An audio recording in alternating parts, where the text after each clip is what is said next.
in regards to the restoration of Mount Vernon. West Ford at that time was just about the caretaker, and he was the only former slave at Mount Vernon at that time when the Ladies Association took it over. So, as I understand it, it was due to his memory that instituted the initial restoration of Mount Vernon. And as we move along, I'm not going to dwell on that too long, because of the other elements that come into play with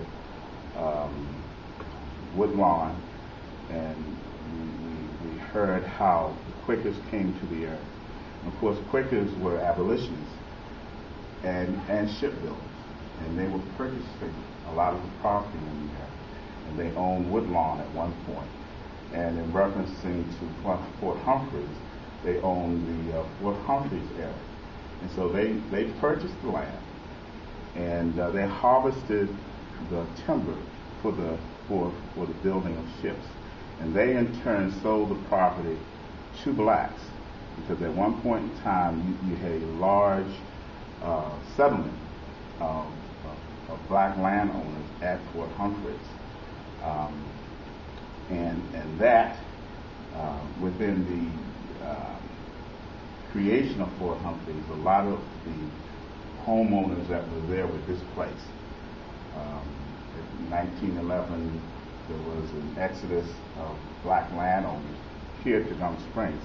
Hence, you had the Hawks and the Woodlawn United Methodist Church. Mm-hmm. They were relocated, or had to relocate, and they selected Gum Springs, which stands to reason here you had a black settlement that when West Ford purchased it back in 1833, and it started to evolve as a black settlement. That was the only place that blacks had to retreat or to look at a place of sanctuary, if you will. So you had Woodlawn coming here. You had, let me step back a little further, you had, at the time of the Civil War, you had Samuel K. Taylor, who also came here, who was the first minister of Bethlehem.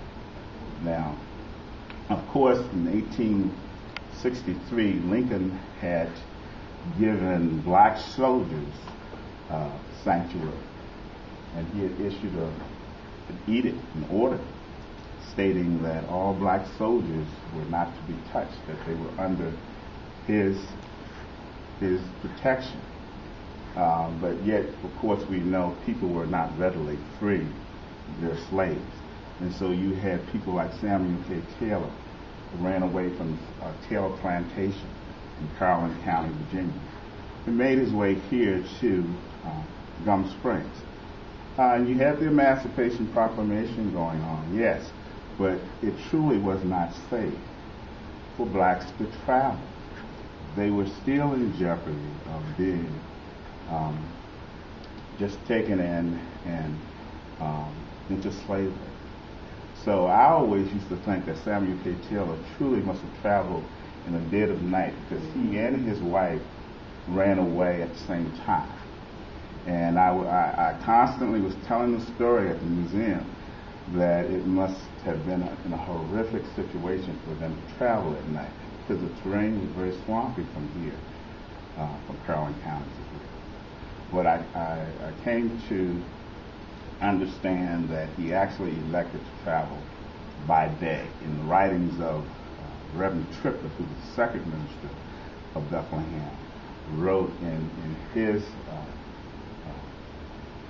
writings that, and they were great friends, Samuel Taylor and Reverend Triplett. I don't know what this is. I'm extremely dry.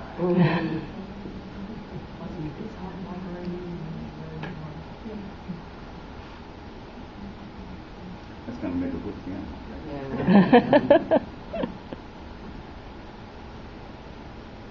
But Reverend Triplett wrote that Reverend Taylor elected to travel by day. Now, he and his wife separated, but they elected to travel by day to be as bold as they possibly could. Now, his wife ended up in Washington, D.C., and Reverend Taylor was here in Gum Springs, and he started Bethlehem Baptist Church, initially from going from first going from home to home, having some Sunday morning services, and then they built the first edifice.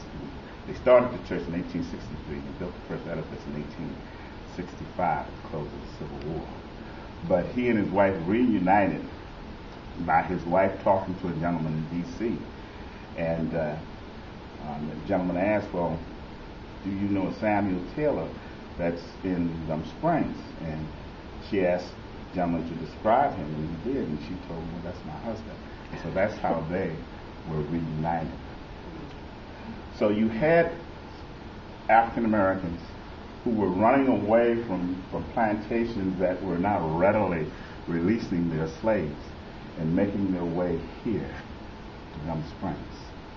So Gum Springs, in and of itself, it has quite a unique history, quite a unique existence. It's an enigma. It's a puzzle. It really should not have existed. You have a gentleman starting it that is said to have been the son of George. He's a slave that's said to have been the son of George Washington. So you had to be these types of beginnings, and then you have a continuation of the community living on through very trying times. You have someone spoke of the fact that Mount Vernon and Woodlawn remain untouched because of a federal edict that was issued from the government, someone said? During the Civil War. During the Civil War? Voluntary agreement by both sides. But didn't it also have something to do with the marriage between the Washington and Lee family? That's a consideration as well. Both Woodlawn and Mount Vernon was left untouched. And here you had another home. I'm not sure if most of you are familiar with this house, but the Peak family home that was here in Gum Springs. And it basically stood where the community center now stands. And it was a home on the order of Mount Vernon or Woodlawn. And the Peaks, they would travel back and forth to the Washingtons, and the Washingtons to the Peaks. They were great friends. And the house stood then. But the only problem is there were some skirmishes, or there had to have been some skirmishes pertaining to the house in the area. Because Sam Clemens mentions the house in his memoirs. He talks about how there were cannonball holes in the walls. So there had to have been some skirmishes in the area, but yet still Mount Vernon and Woodlawn is left untouched.